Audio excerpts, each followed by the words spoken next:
정말로 큰일이 났습니다. 그죠?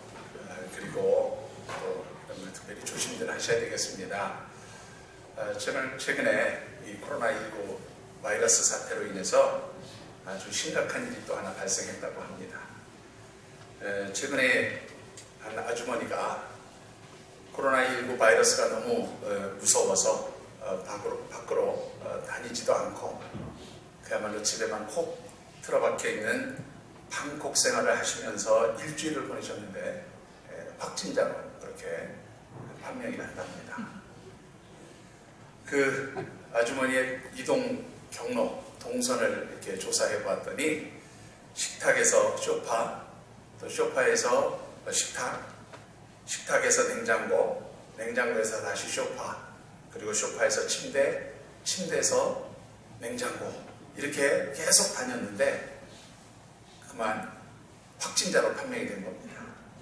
이유가 뭔가 이렇게 살펴보았더니 공식적으로 이분에 대한 그 판명이 나왔는데 뭐라고 판명이 나왔냐면 살이 확 찐 비만자로 그렇게 판명이 났답니다. 다 알고 계신가 봐요. 여러분들 유머라고 하는 것이 항상 그 한 시대의 사회상을 그렇게 담고 있다고 제가 그렇게 말씀을 드렸는데 이 유머야말로 힘들고 어려운 시대를 살아가지만 그래도 한번 웃고 그래서 이 힘들고 어려운 시기를 이겨내 보기를 원하는 그런 마음속에서 만들어진 유머가 아닐까 그런 생각을 해보게 됩니다. 그럼에도 불구하고 이 유머 속에는 우리 시대가 담고 있는 그 자화상과 아픔들이 사실은 해학적으로 담겨져 있음을 보게 됩니다. 이 우한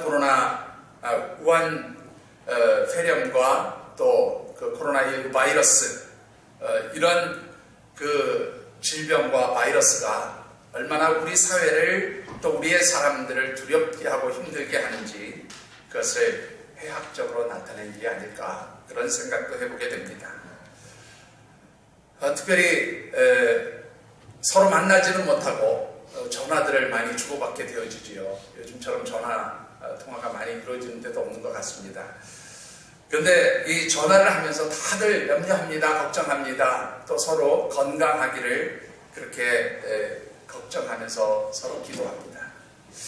그런데 여러분들 어떻게 생각하십니까? 이번 이 코로나19 바이러스 사태와 또 이 우한폐렴이라고 하는 이 질병으로 인해서 우리가 건강을 잃지 않도록 그렇게 걱정하고 염려하지만 진짜 걱정하고 염려할 일들은 사실 다른 곳에 있다고 저는 그렇게 생각합니다. 그것은 이런 상황들이 더 오랫동안 지속되어서 특별히 우리 하나님의 백성된 하나님의 자녀들의 영적 상태가 자칫 해이해지지 않을까. 사실 그것을 염려하고 걱정해야 된다고 그렇게 생각합니다. 이 코로나19 바이러스로 인해서 모두가 두려워하고 힘들어하는 진정으로 위기의 시대라고 생각하면서 함께 묵상하는 말씀의 주제, 참으로 위기의 시대이지만 우리가 우리의 모든 삶의 자리를 기도의 호흡으로, 기도의 숨길로 가득 채우고 물들이게 될 때에 참으로 그 하나님 도우시는 힘과 능력으로 이 모든 위기와 어려움들을 능히 뛰어넘고 이겨낼 수 있음을 믿고 우리가 함께 말씀을 묵상하고 있습니다. 그래서 지난 3월 첫 번째 주일로는 전염병이 돌고 있는 국가적인 위기의 상황, 그 다윗의 시대의 이야기를 나누면서 그 위기의 시대와 그 상황에서 그 전염병을 그치는 것이 바로 하나님께 예배드리는 자리, 그 자리를 기도의 숨길, 기도의 호흡으로 물들였을 때에 그 모든 위기들을 뛰어넘고 해결할 수 있었음을 말씀드리며 우리가 이럴 때일수록 예배의 자리를 귀하게 여겨야 함을 말씀드렸습니다. 지난 두 번째 주일에는 코로나19 바이러스의 문제로 인해서 우리 대한민국이라고 하는 국가 공동체가 참으로 힘들어하고 위기 가운데 다들 두려워하고 절망하는 그런 시기이지만 기도하는 하나님의 백성들, 하나님의 자녀들을 통해서 우리가 이 세상 사람들에게 하나님의 말씀과 위로를 전할 때에 진정으로 우리의 삶의 주변에 평안함이 찾아오게 되고 또 믿지 않는 우리의 이웃들에게 위로와 소망을 전할 수 있는, 어찌 보면 복음을 증거할 수 있는 그런 사명의 기회도 될 수 있음을 말씀드렸습니다. 오늘 세 번째로 우리 함께 나누고 싶은 말씀은 이 코로나19 바이러스의 사태와 우한폐렴으로 인해서 우리를 영적으로 나태함과 게으름 가운데 빠뜨리려고 하는 그 사단의 공격과 또 그 사단의 전략 가운데서 넘어지지 않기 위해서는 무엇보다도 우리가 기도하는 일이 중요함을 말씀드리고 싶습니다. 오늘 우리에게 주신 하나님의 말씀은 특별히 예수님께서 십자가의 죽음을 앞두시고 감람산 겟세마네 동산에 오르셨을 때 일어난 일들을 기록하고 있는 말씀 중에 한 부분입니다. 특별히 주신 말씀을 묵상하는 가운데 이 어려운 위기의 시대, 특별히 영적 위기의 시대에 우리 하나님의 백성들이 기도함으로써 이 모든 위기들을 뛰어넘는, 그리고 이 위기들을 통해서 하나님 주시는 놀라운 은혜들을 체험하는 그러한 특별한 시간이 되어지시기를 주님의 이름으로 축원합니다. 자, 오늘 주신 말씀을 통해서 우리가 함께 묵상해 보기를 원하는 것은, 우리가 이 위기의 시대, 또 어떻게 보면 질병으로 인해서 모두가 두려워하는 이 시대에 진정으로 걱정하고 염려해야 할 영적 위기가 무엇인가 하는 것입니다. 오늘 이 시대에 우리가 진정으로 걱정해야 될 영적 위기는 하나님 성전에서 예배드리는 일조차 그렇게 참으로 제한받고 있는 이런 시대적 상황에서 영적 나태함과 게으름에 빠지는 그런 영적 위기의 시대가 찾아오는 것을 진정으로 걱정하고 염려해야 한다, 그렇게 말씀을 드리고 싶습니다.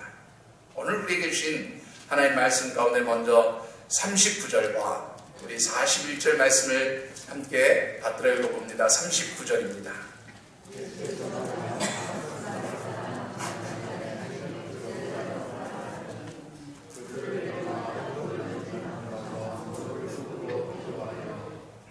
자, 오늘 이 말씀 보시면 먼저 39절에 예수님께서 습관을 따라 감람산에 가셨다, 그렇게 기록하고 있는 말씀을 보게 됩니다. 이 원문 성경에 보면 습관이라고 하는 말을 에도스라고 하는 그런 단어로 쓰는데, 이 에도스라는 말은 규례, 관습 이런 뜻이 있지만, 실제로 우리 성경에서는 어떤 행동이 규칙적으로 반복되어서 나타날 때에 바로 오늘 이 에도스라고 하는 그런 단어를 쓰고 있습니다. 그러니까 예수님께서 규칙적으로 어디를 올라가셨다고요? 감람산에를 오르셨다, 그렇게 이제 말씀하고 있는 것을 보게 됩니다. 자, 그러면 예수님이 규칙적으로 감람산에 오르신 이유가 무엇일까? 왜 감람산에 오르셨습니까? 사실 그것은 기도하시기 위함이었다라고 그렇게 말씀을 드릴 수가 있습니다. 따라서 오늘 이 본문에서 예수님께서 규칙적으로 이렇게 감람산으로 나가셨다는 말은, 감람산에 가는 것이 규칙적인 행동이 아니라 무엇이 규칙적인 행동이에요? 하나님 앞에 늘 감람산에 오르셔서 규칙적으로 어떻게 해요? 기도하셨다라고 하는 그런 의미의 말씀인 것을 보게 됩니다. 복음서에 보면 예수님의 여러 행적들이 잘 기록이 되어 있죠.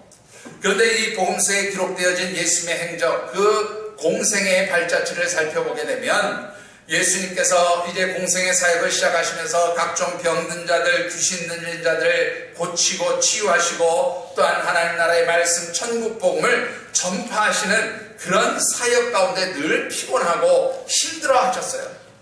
그럼에도 불구하고 예수님께서는 이 공생의 사역 내내 기도하는 일을 게을리하지 아니하셨음을 보게 됩니다. 어떤 때는 새벽 미명에, 어떤 때는 늦은 밤 혹은 밤을 새면서 그렇게 하나님 앞에 기도하고 부르짖었던 것을 보게 됩니다. 이런 예수님의 모습을 공생의 그 예수님의 삶을 기록한 모든 복음서의 저자들 중에 특별히 의사 누가는 이것이 예수님의 습관적인 일이었다, 늘 예수님은 규칙적으로 습관적으로 기도하는 분이었다라고 그렇게 기록을 하고 있습니다. 그런데 이 누가복음의 본문 말씀을 묵상하다 보면 이 말씀이 마태복음 26장에도 있고 마가복음 14장에도 병행 본문이라고 그렇게 기록이 되어 있습니다. 그런데 마태복음의 말씀과 마가복음의 말씀을 비교해서 보면 예수님께서 이 습관적으로 규칙적으로 이제 산에 오르셔서 기도하시는데 다른 때와는 다르게 특별히 예수님께서 모든 제자들을 다 어떻게 해요? 동반하시고 산으로 가셨음을 보게 돼요. 그리고 다른 때와는 다르게 예수님께서 이 평상시 기도하러 가실 때와는 다르게 특별히 제자들에게 부탁하시는 일이 있음을 보게 됩니다. 그것이 무엇이었습니까? 여러분들 40절과 46절 우리 같이 한번 받들어 봅니다. 40절입니다.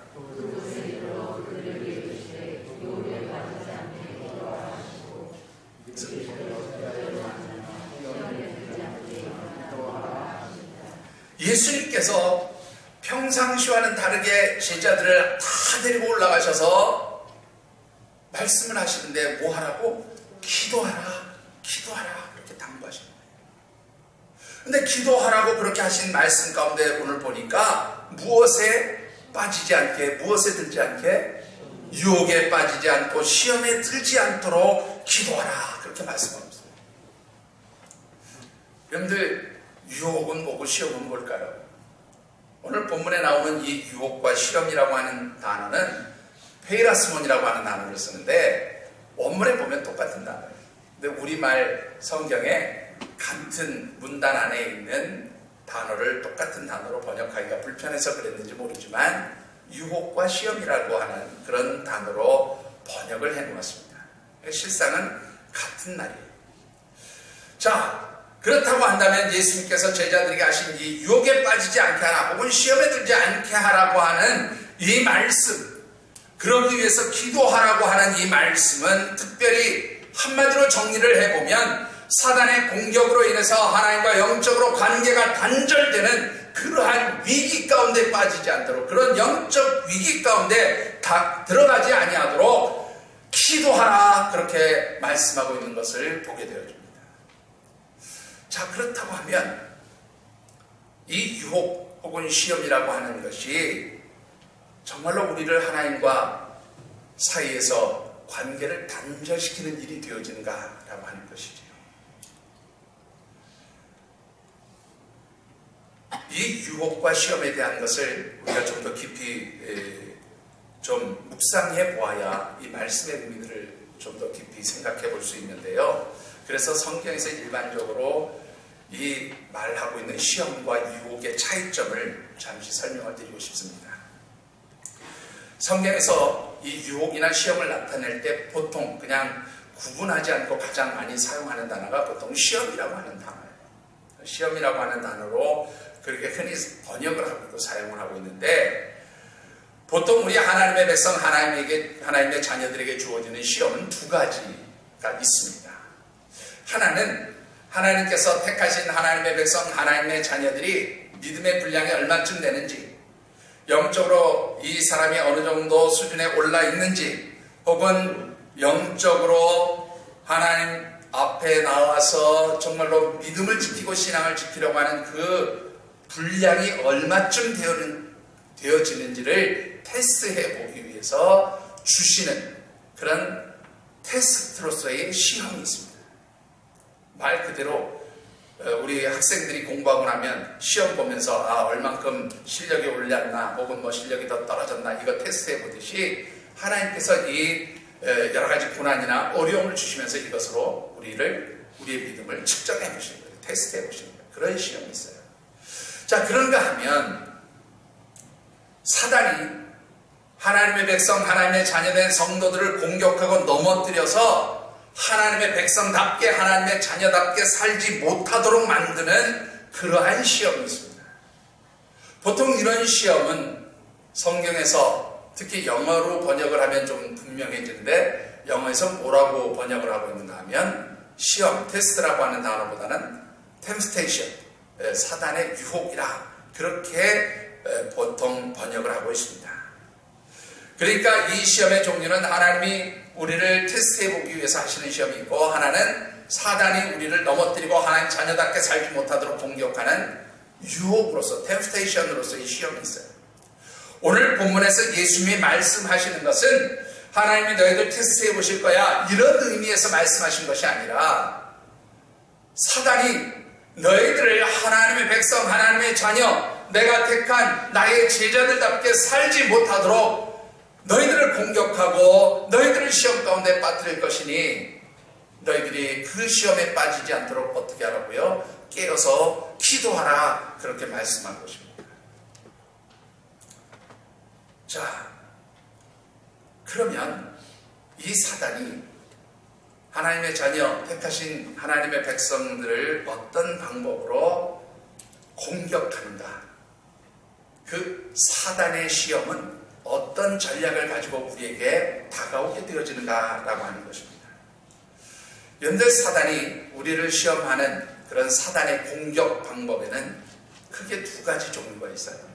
이거는 제가 지은 말입니다. 어디 성경에 있는 게 아니고, 제가 그것을 여러분들이 쉽게 이해할 수 있도록 그렇게 좀 표현을 했는데, 하나는 뭐냐면 유혹형의 시험이 있고요, 하나는 압박형 혹은 고난형의 시험이 있다, 그렇게 말씀을 드릴 수가 있어요. 자, 이 유혹형의 시험, 어떻게 보면 소프트한 시험이라고 그렇게 표현을 해도 좋습니다. 유혹형의 시험은 어디에 잘 나타나 있는가 하면, 예수님께서 40일 공생의 사역을 앞두고 40일 금식하고 기도하신 후에 굶주신 이후에 배가 고프신 상태에서 사단의 시험을 받게 됩니다. 사단이 예수님께 세 가지 시험을 하는데, 그 세 가지 시험, 다 설명을 드리면 좋겠지만 시간이 없으니까 세 가지 시험 중에서 마지막 세 번째 시험이 마태복음 4장 8절과 9절에 기록이 되어 있어요. 한번 읽어보시죠.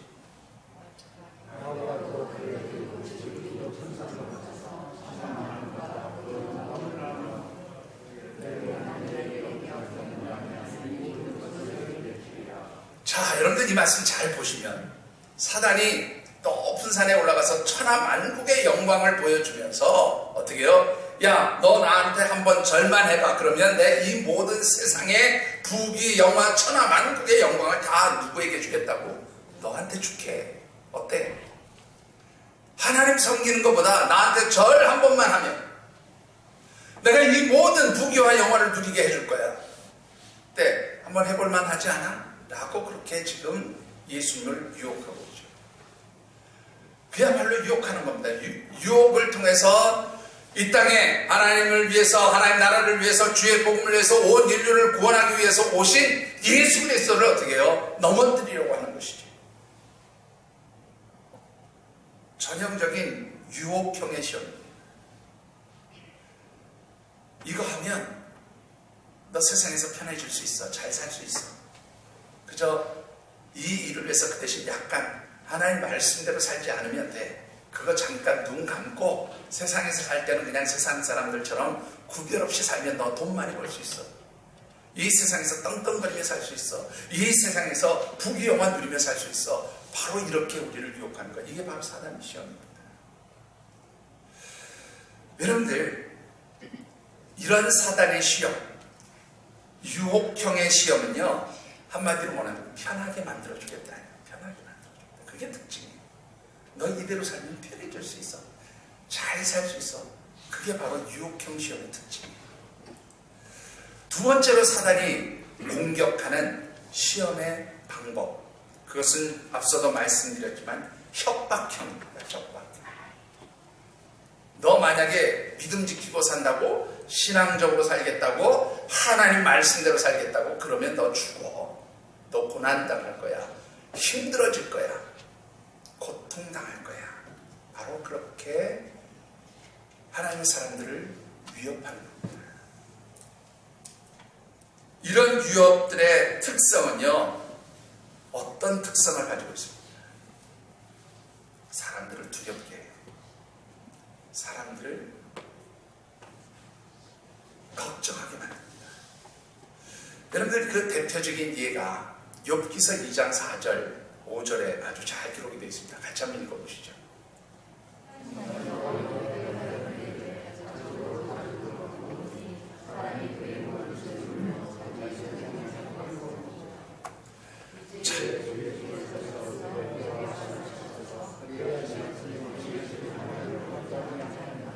자, 여러분들이 잘 아신 대로 하나님이 욥을 보면서 참 그는 의로운 자라고 그렇게 칭찬하시니까 사단이 뭐라 그래요? 아이고, 의로운 자요. 하나님 그가 가진 거 다 거둬 가보세요. 그리고 그의 목숨, 그의 육신의 생명, 그의 건강을 한번 때려보시지요. 그래도 그가 하나님 말씀대로 하나님 뜻대로 살아가는지 한번 테스트해 보시죠. 시험해 보시죠. 한마디로 우리에게 고통 준 거죠. 고난을 주면서 어떻게 해요? 너 하나님 믿으면, 예수 믿으면, 신앙생활 제대로 하면서 살아가면 반드시 죽을 위기를 당하게 될 거야. 위험을 당하게 될 거야. 그렇게 협박하는 겁니다. 고난을 주면서 힘들게 하는 거예요. 그래서 사람들로 하여금 무엇을 가지게 만들어요? 두려움을 가지게 만들어요. 아, 내가 신앙적으로 살다 보면, 하나님 말씀대로 살다 보면 세상에서 망하지 않을까? 그러다 보면 죽지 않을까? 바로 그렇게 우리를 협박하는 겁니다.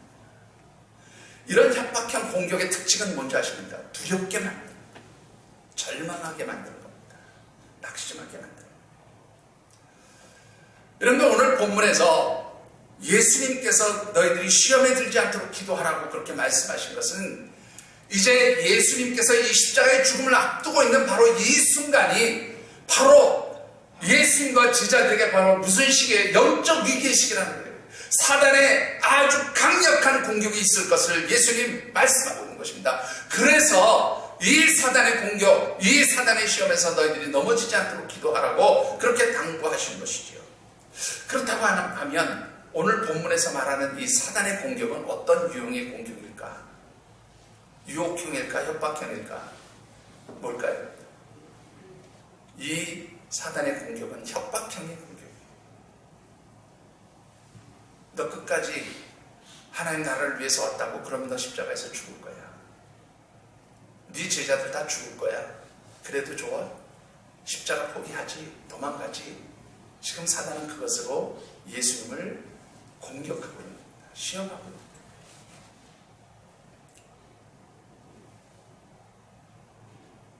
여러분들 오늘 이 공격이 얼마나 두렵고 무서운 것이었는지 여러분들 42절과 44절을 한번 읽어보시죠. 본문 42절.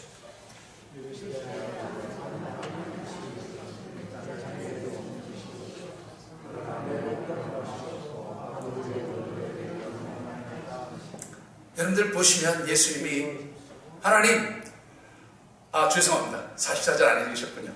44절 같이 읽어보시죠.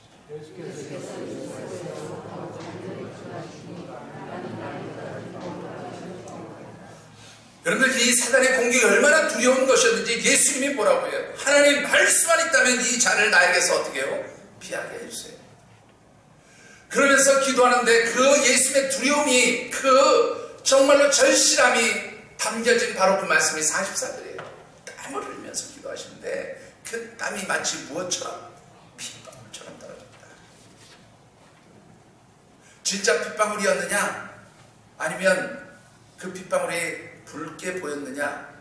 논란이 있지만 그것이 어떤 것이든지 중요하지 않아요. 그만큼 예수님의 기도는 어떻게 해요? 절실했다. 병임 부모님 마태복음과 누가복음에는 예수님이 뭐라고 고백을 하고 계신가 하면 내가 고민하여 심히 죽게 되었다. 그렇게 말씀하셨습니다.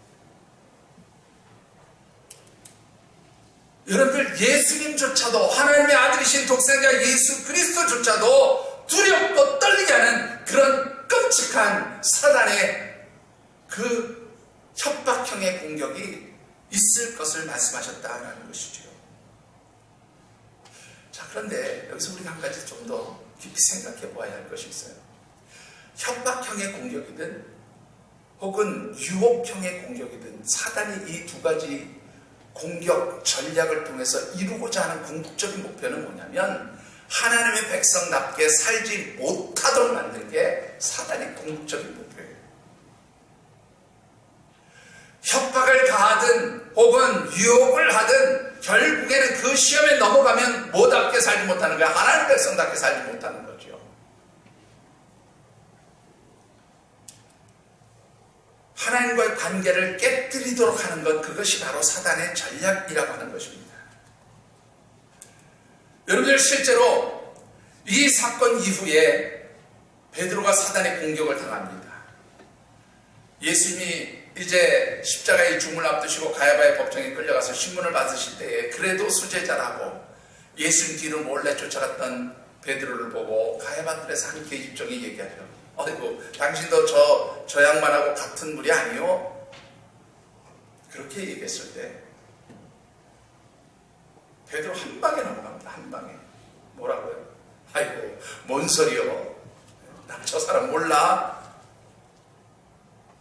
한 방에 한 번만 넘어간 게 아니라 3번 넘어갔어요. 나중에는 뭐예요? 예수님을 저주까지 하면서 그를 모른다고 그렇게 부인했단 말이죠.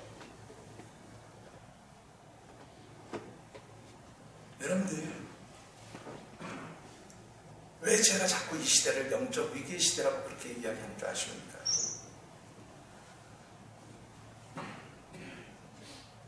여러분들, 오늘 지금 우리가 당하고 있는 이 일들이, 제가 첫째 주인가 그런 말씀 드렸어요. 하나님이 행하시는 일입니다. 오케이, 저는 전폭적으로 수정합니다. 수용하고 받아들여요. 하나님이 이 시대에 그리스도인들에게 예배가 얼마나 소중한지를 깨닫게 하시기 위해서 행하시는 일일 수도 있고, 또 어떤 목사님 지난 첫 번째 주에 말씀드렸던 대로 우리 예수 믿는 사람들이 하도 무기력하게 신천지와는 어쩌지 못하니까 하나님 신천지를 드러내시기 위해서 하나님이 심판하시기 위해서 행하신 일이라고 뭐 그렇게 해석하는 목사님도 있고, 다 좋습니다. 오케이, 다 수용하고 동의합니다. 그런데요, 여러분들 오늘 이 본문에도 기록되어 있는 말씀이지만 예수님이 십자가를 지는 이 사건은 하나님의 계획, 하나님이 하시는 일. 제 말이 틀립니까? 맞죠? 하나님이 온 인류를 구원하시기 위해서 하나님이 계획하시고 행하시는 일이었어요. 그런데 그 하나님이 행하시는 일을 통해서 누가 가지고 장난을 쳐요? 사단이 가지고 장난을 쳐요. 그 십자가의 죽음을 가지고 오히려 하나님의 사역이 이루어지지 못하도록 방해하는 거죠. 예수님을 협박하는 겁니다. 너 이 죽음이 얼마나 끔찍하고 두려운 것인지 알아? 그러니 포기해, 중단해 라고 그렇게 사단이 하나님이 행하시는 일을 사용해서 오히려 하나님의 백성들, 하나님의 사람들을 예수 믿지 못하도록, 하나님의 백성답게 살지 못하도록 공격하는, 이게 바로 사단의 전형적인 특성이에요. 하나님의 역사 가운데는 반드시 무엇도 함께해요? 사단의 역사도 늘 그 안에 존재하고 있다는 사실을 여러분들이 기억하셔야 합니다. 여러분 한번 보십시다. 왜 제가 오늘 이 시기를 영적 위기의 시대라고 그렇게 정의를 하고 있는가 하면, 여러분들 지금 가장 두려운 일이 뭡니까? 박 목사님, 지금 살면서, 요즘 살면서 제일 두려운 일이 뭐예요? 예? 전염병 걸릴까봐. 네? 네. 네. 어제 저희 딸 원영이하고 새벽 2시 반부터 1시간 동안 이 바이러스 사태하고 또 예배를 드리지 못하는 사태를 가지고 1시간 동안 전화로 함께 토의를 했어요. 토론을 했어요. 원영이가 먼저 아빠 이 문제를 어떻게 해결해야 되는지 답변해 줄 수 있어? 1시간 동안 같이 이야기를 했어요. 저는 지금 우리가 성전에서 예배 드리지 못하는 이 상황, 그래서 이 자리에 계시지 못한 분은 뭐 제대로 예배를 드리지 못하는 것이다 라고 그렇게 정죄하는 게 절대 아닙니다.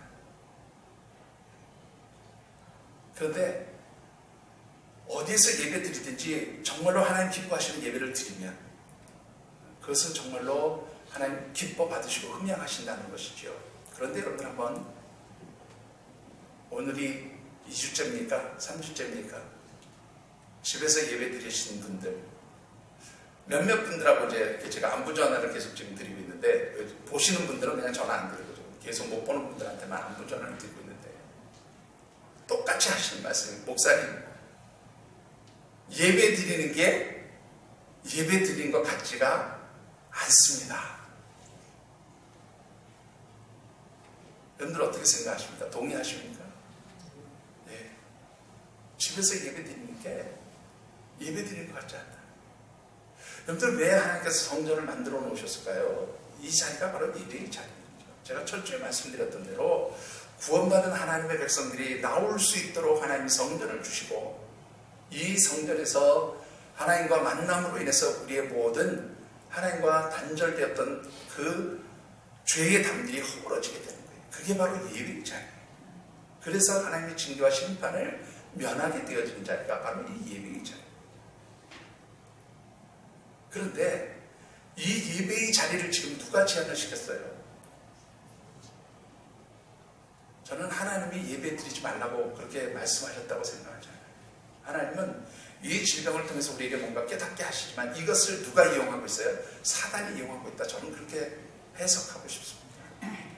사단이 하나님 백성들 예배 드리지 못하도록 방해하고 있어요. 이게 바로 뭐냐면, 너 교회 가서 예배 드리면 뭐 할 수 있어? 코로나19 바이러스에 걸릴 수도 있잖아. 물론 안 걸리겠지. 그런데 하나님 지켜주시겠지. 근데 만에 하나 걸리면 어떻게 될까? 거기다 한술 더 뜨죠. 어제도 그런 말씀을 제가 딸하고 나눴는데, 이야기를. 그저 나 하나 병 걸려서 나 하나 어떻게 되는 거? 아니, 그건 뭐 우리 예수 믿는 사람이니까 뭐 하나님 불러가시면 그것도 하나님 뜻이라고 생각하고 가면 되지. 우리 악mon사님 똑같은 그런 생각이죠. 그렇죠? 그것도 아닙니까? 네? 저는 그렇게 생각해요. 까지가 나 하나 걸린다. 근데 정작 걱정이 되는 건 뭐예요? 그런데 내가 걸리고 나면 우리 가족들은 어떻게 되는 거지? 우리 교회는 어떻게 되는 거지? 혹시 나 때문에 우리 성도들에게 피난가지 않을까? 뭐 이런 복잡한 생각을 하면, 그래서 건강 지켜야지, 이렇게 되는 거예요. 근데 이게 사실은 뭐냐면, 그것도 누구 손 안에 있어요? 그것도 사실은 하나님 축복과 하나님 손 안에 있는 거예요. 그거를 믿는다면, 그래요, 그죠? 모든 것이 하나님 눈에 안에 있으니까 라고 생각하면서 사실은 두려워하지 않아야 돼요. 예배를 드리지 않아야 돼가 아니라 두려워하지 않아야 돼요. 이 말씀을 드리고 싶은 거예요. 사실은 두려움 때문에 모든 신앙생활이 어떻게 해요? 지금 제한받는 거죠. 그 두려움 때문에, 그 걱정 때문에, 그 염려 때문에 우리가 하나님 앞에 나오는 모든 것들이 제약받는 거예요. 이게 바로 사단의 공격 아니고 뭐겠어요? 두 번째로, 제자들에게는 협박형의 공격만 했다면, 이 사단, 이 시대를 살아가는 우리들에게는 유혹형의 공격도 하고 있어요. 어떤 겁니까? 모든 목회자들이 여러분들 걱정하고 염려하는 것은요, 딱 한 가지예요. 이 사태가 지속이 된다면 원래 우리가 예배 드렸을 때의 숫자만큼 성도들이 와서 예배 드릴 수 있을까? 여러분들 어떻게 생각하십니까? 지금은 예배의 자리에서 예배 드리지 못하는 게, 아이고 목사님 예배 드리는 것 같지 않아요? 예배 드리는 게 참, 그냥 뭐 그래요. 근데 여러분들 한 달쯤만 지속되어 보세요. 한 달쯤만 성전에 오르지 않고 집에서 편안하게 누워서, 뭐 그런 분은 안 계시겠지만 집에서 편안하게 앉아 계셔보세요. 한 달만 교회 안 나오면 그 다음부터 어떻게 해요? 나도 모르게 편안해집니다. 에이, 주일날 뭐 교회 안 가도 뭐 큰일 없던데 뭐 별일 없던데 뭐 집에서 영상 보면서 예배 드리지 뭐. 요새 뭐 TV만 틀면 모든 교회 예배가 다 중계되는데 뭐 그거 가지고 예배 드리면 되지. 지난번 코로나19 바이러스 사태도 그래 보니까 아무런 문제도 없더만 뭐. 얼마나 편리한 생각입니다. 여러분들, 저는 이번 이 코로나19 이 사태가 참으로 우리에게 영적 위기를 경고하시는 하나님의 그 계획과 섭리 가운데 있다고 그렇게 믿습니다. 여러분들이 특별히 이 시기에 영적으로 어디에서 예배드리든지 영적으로 여러분들이 게을러지지 않게 되기를 바랍니다. 영적으로 여러분들의 민감함을 잃지 않게 되기를 바랍니다. 어디에서 예배드리든지 성전을 생각하면서 이 전에서 예배드릴 것을 갈망하시는 그런 하나님의 백성들이 되어주시기를 바랍니다. 여러분들 성경에 보면 다윗이 모든 나라들을 거의 평정하면서 아주 영적으로 교만해지죠. 뭐 인국에서도 하고 그랬는데 그 중에 한 또 사건이 뭐냐면 성경에 보면 이런 기록을 남기고 있습니다. 왕들이 전쟁을 하러 갈 시기가 되었음에, 무슨 말이냐면 농사철이 끝나고 우리도 전쟁하면 보통 농사 지을 때가 아니라 훈련할 때 보면 농사 끝난 다음에 훈련하잖아요. 농작물을 해주고 모든 이제 이런 일들이 끝나고 이 전쟁의 시기가 왔을 때에 다윗이 전쟁터에 나가야 되는데 전쟁터에 나가지 않고 부하들만 보내. 게을러진 겁니다. 귀찮아진 거죠. 자기가 해야 될 일에 대해서 그냥 뭐 내가 안 가도 되겠지, 편안해진 겁니다. 그런 다윗이 결국 어떻게 됩니까? 몇 시에 일어나요? 아침 일찍 일어날 다윗이 어떻게 해요? 저녁이 이르러서, 거의 저녁 무렵에 이르러서 침상에서 일어나요. 그리고는 왕궁을 어슬렁거리며 다니다가 우리아의 바세바의 목욕하는 장면을 보게 되고 결국은 어떻게 해요? 그가 그 우리아의 아내를 취함으로 인해서 범죄하고 넘어지게 되죠. 여러분들, 영적 게으름, 영적 나태함, 영적 회의함은 우리에게 영적 분별력을 잃게 만들어요. 그래서 넘어지게 만들어요. 여러분들, 특별히 어려운 시기지만 여러분들이 영적으로 늘 깨어있게 되기를 주님의 이름으로 축원합니다.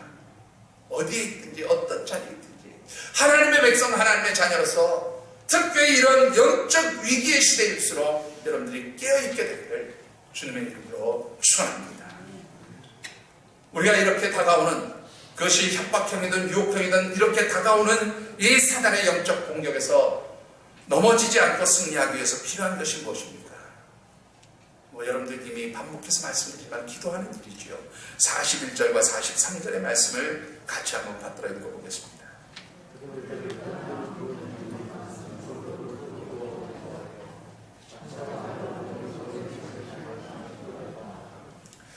여러분들, 예수님이 자신도 기도하시고 제자들에게도 기도하라고 말씀하신 그 이유가 여러분들 무엇일까요? 앞서도 이미 말씀을 드렸지만 여러분들, 이 일은 하나님이 기뻐하시는 일이에요. 하나님이 기획하신 일이에요. 하나님께 영광을 올려드리는 일입니다. 여러분들, 온 인류를 죄와 사망 가운데서 건지는 참으로 귀한 일이에요. 예수님 자신이 그런 사명이 있음을 이미 알고 있다는 오신 것이잖아요. 그럼에도 불구하고 하나님의 아들이신 예수 그리스도조차도 두려워하고 정말로 무서워해야 할 만큼 그렇게 사단의 공격은 지겹다는 거예요. 하나님의 아들이신 예수님도 두렵게 하거든 하물며 너희들이 오죽하겠느냐. 그러니 너희들도 어떻게 하라? 기도하라고 말씀하십니다.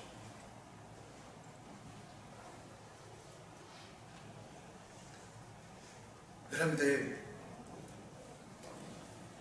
이럴 때일수록 여러분들이 기도하는 그 시간들을 놓치지 않게 되기를 바랍니다.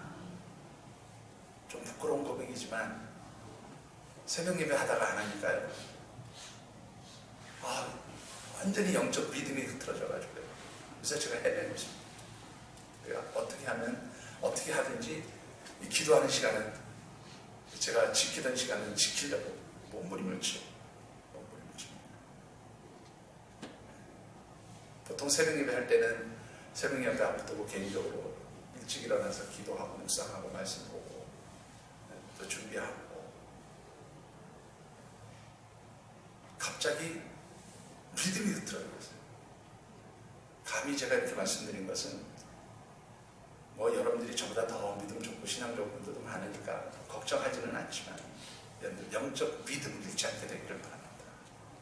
깨어서 기도하시고, 이럴 때일수록 어디 있든지 하나님이 도우시고 은혜를 구하세요.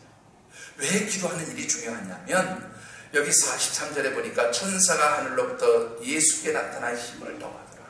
이 힘을 더한다는 말이 무슨 뜻인가 하면 격려하다는 말이에요. 강하게 만들어준다는 말이에요. 튼튼하게 하다 그런 뜻이에요. 여러분들이 기도해야 하나님 여러분들을 강하게 만들어주시는 거예요. 담대하게 만들어주시는 거예요. 두렵지 않게 만들어주시는 거예요. 여러분들 하나님께서 하나님의 백성 죽이시겠어요? 망하게 하시겠어요? 제가 지난주에도 말씀드렸지만 사명이 있는 자는 결코 어떻게 해요? 하나님 그 사명 끝내기 전에 부르시지 않아요. 여러분들 아직 사명이 있지 않습니까? 두려워하지 않게 되기를 주님의 이름으로 축원합니다. 왜 제가 이 말씀을 드리냐면 우리 참고 말씀 마가복음 14장 42절 말씀 잠시 읽어보시죠.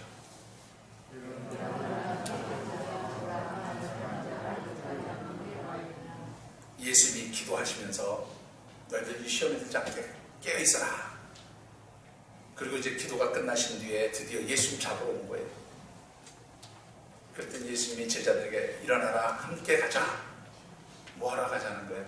하나님이 우리에게 주신 사명, 영혼권의 사명, 온 인류를 권하는 그 십자가의 사명을 위해서 함께 나가자. 그랬는데 기도하신 예수님은 나갔지만 기도하지 않은 분은 제자들은 다 도망갔어요.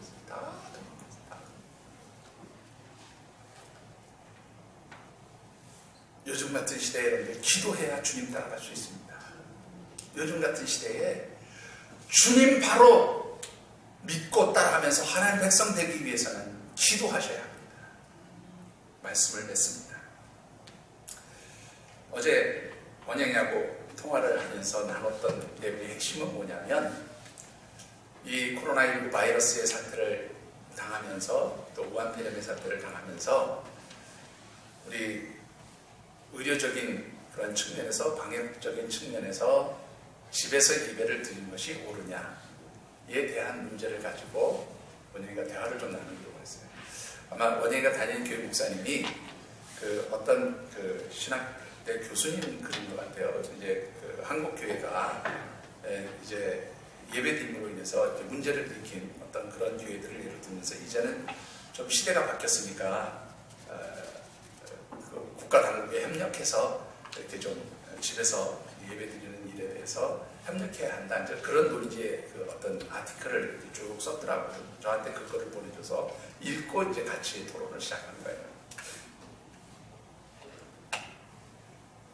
절대로 우리가 이런 상황에서 집에서 우리가 좀 의료적인 측면에서 또 그 방역을 위해서 또 다른 사람에게 그 어떤 전염병을 전달시키지 않고 또 내 건강을 지키기 위해서 뭐 집에서 제한적으로 예배를 드린다는 것 저는 100% 그렇게 협조하고 해야 된다고 수용합니다. 그 일이 잘못됐다고 생각하지 않아요. 저희 원영이가 그 질문했을 때 아빠는 그렇게 생각한다. 그래서 우리 교회도 지금 투트랙이지만 일부는 그렇게 참여하지 못하시는 분들 위해서 동영상을 준비해서 올려드립니다. 수용한다. 그렇게 동의했어요. 그런데 그거는 그냥 눈앞에 보이는 것만 가지고 얘기하는 거예요. 제가 원영이가 저기 한 얘기는 뭐였냐면 이 일을 통해서 우리가 어떤 영적 위기들이 앞으로 다가올 수 있는지 그것을 우리가 미리 하나님 보여주시고 알게 하시는 것임을 알고 영적 위기라는 것을 알고 기도해야 된다. 그 얘기를 했어요. 오늘 설교를 어저께 사실은 원영이가 제가 이렇게 얘기했더니 우리 원영이가 그런 질문을 했습니다. 아빠 그러면 오늘 대한민국이 예배를 드리지 못하게 될 영적 위기가 올 수 있다는 그것을 아빠는 무엇을 근거로 그렇게 이야기를 하고 있느냐고 물었어요. 이거는 지극히 저 개인적인 생각입니다. 여러분들이 수용하셔도 좋고 수용하지 않으셔도 좋습니다. 그런데 한 번쯤은 생각해 보시기 바랍니다. 이미 여러분들이 뉴스상에 접한 얘기만 가지고 말씀을 드릴게요. 얼마 전에도 말씀을 드렸지만 민주당의 원내대표인 이인영 씨가 이번 총선이 끝나면 종교계를 개혁시키겠다. 그런 얘기를 했습니다. 분명히 했습니다. 제가 그래서 그 말에 대해서 설교 가운데 잠시 지나면서 말씀드렸지만 정치적인 권력의 힘을 가지고 종교를 개혁시킨다는 것이 말이 되는가? 여러분들 동의하십니까? 우리 어린 원영이도 그거는 말도 안 되지 라고 그렇게 이야기했습니다. 저는 도대체 이 집권당의 원내대표가 이런 얘기를 하는 의도가 뭔지를 아직도 잘 모르겠지만 그러나 분명한 것은 우리가 혹시라도 염려하는 사회주의적인 국가체제를 만들어가려고 하는 것이 아닌가 하는 염려가 생겼어요. 그렇게 보여지는 두 번째 이유가 바로 며칠 전에 있었던 일입니다. 민주당의 김영춘이라고 하는 국회의원이 대통령의 긴급 명령권을 통해서 예배를 제한할 수 있는 법안을 발의하라는 결의안을 촉구하도록, 그런 것을 결의하도록 촉구하는 그런 발의를 했고, 그것이 157명 국회의원의 찬석에 143명인가 동의해서 통과가 되었습니다. 여러분들 한번 물어보겠습니다. 앞으로 이런 코로나 바이러스의 사태가 아니라 국가가 무슨 이유를 달아서 얘네들 예배 드리지 마, 교회 문을 폐쇄할 거야, 그렇게 문을 닫고 폐쇄하면 여러분들 어떻게 하시겠습니까? 위기가 아닙니까? 잘 생각해 보십시오. 아마 그때가 되면 여러분들이 그렇게 얘기할 겁니다. 아, 국민이니까 나라의 법을 지켜야지. 법으로 말한 거니까 우리가 예배 드리는 거 절제해야 되지 않겠어? 그리고 교회 안 나고. 여러분들, 이것이 오늘 우리 시대에 있었던 것이 아니라 우리 전 시대에 있었던 일입니다. 일제시대에 일본이 우리나라를 식민지로 지배하면서 여러분들 잘 아시는 뭡니까? 예? 그 천황의 신인가 어디 앞에 가서 전하는 거 뭐라고 그러죠? 갑자기 예? 신사참배를 이야기하면서 이것은 뭐라고 그랬어요? 신앙적인 문제가 아니라 이거는 국가의 국민의례라, 그렇게 얘기했습니다. 거기에 모든 사람들, 특히 많은 목회자들과 하나님의 백성들이 무릎을 꿇었어요. 그리고 그것에 저항했던 사람들이 실제로 감옥에 갔습니다. 왜 제가 위기의 시대라고 말씀을 드리는지 한번 잘 생각해 보세요. 앞으로 무슨 일이 벌어진다는 거, 정말로 그런 일이 없기를 저는 기도합니다. 정말로 기도합니다. 그러나 특별히 이런 일들을 통해서 여러분들 어떤 영적 위기가 올 수 있는지를 여러분들이 살펴보셔야 돼요. 예배 드리는 일이 국가의 권력으로 인해서 제한될 수 있는 것이라고 생각하십니까? 저는 이번에 경기도지사 이재명 씨가 제한부, 조건부, 아까 앞서서 제가 광고 시간에 말씀드렸던 그 5가지의 조건을 지켜야 예배를 드릴 수 있다고 허락한다고 그렇게 말하는 자체가 이미 우리가 영적 위기의 시대를 맞이하고 있다고 그렇게 생각할 수밖에 없다는 거죠. 이미 교회들이 그것을 하고 있어요. 우리가 스스로 알아서 지킵니다. 모든 교회들이, 아주 작은 교회들까지 다 하고 있어요. 자기들 나름대로 할 수 있는 방법 하고 있어요. 그렇다면 이미 교회들이 그렇게 하고 있으니 앞으로도 계속 그렇게 해 주십시오. 이렇게 해야 되는 것이 맞지, 이게 조건이니까 이것대로 하지 않은 예배 못 드립니다. 누구 맘대로.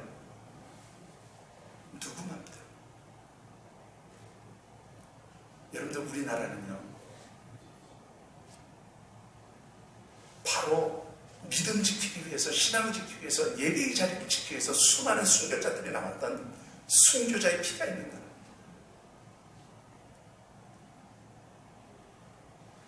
그것이 오늘 우리 이 시대를 저는 축복의 사건을 하나 바꿔놓으셨다고 생각합니다. 이렇게 축복해 주신 것이 결국은 앞으로 하나님께서 계획하신 일들을 이루기 위해서 축복도 주셨다고 그렇게 믿습니다. 그런데 우리가 그 영적을 깨닫지 못했어요.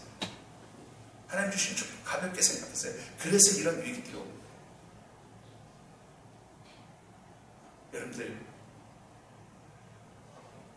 어디에서 예배 드리시든지 여러분들 이 사태가 빨리 진정되고 하나님 앞에 나올 수 있도록, 예배 드릴 수 있도록 여러분들이 기도해 주시기 바랍니다. 그리고 국가에 의해서 이렇게 예배가 제한되어져야 한다는 그런 주장들이 정말로 하나님이 꺾으시는 일이 될 수 있도록 여러분들이 위해서 기도해 주셔야 돼요. 제가 지난번에도 말씀을 드렸지만, 아니라고 부인하고 싶지만 그들의 입으로 자꾸 시인하는 일들이 터져나오잖아요. 제가 지난번 첫 번째 주일에도 심상정 씨 얘기했죠. 목회자들이 물었어요. 동성애 반대법, 차별금지법, 교회가 이 일에 대해서 잘못됐다고 이야기하면 어떻습니까? 심상정이 처음에는 아니라고 끝까지 부인하다가 나중에 결론적으로 물어봅시다. 위법입니까? 아닙니까? 심상정 함나님 위법입니다. 목회자들이 설교 시간에 그 얘기하면 처벌 받습니까? 못 받습니까? 처벌 받습니다. 여러분들 이게 하나님께 도전하는 국가적 공헌. 제가 그 자리에 가서 같이 들었어요. 직접 하는 얘기 들었습니다.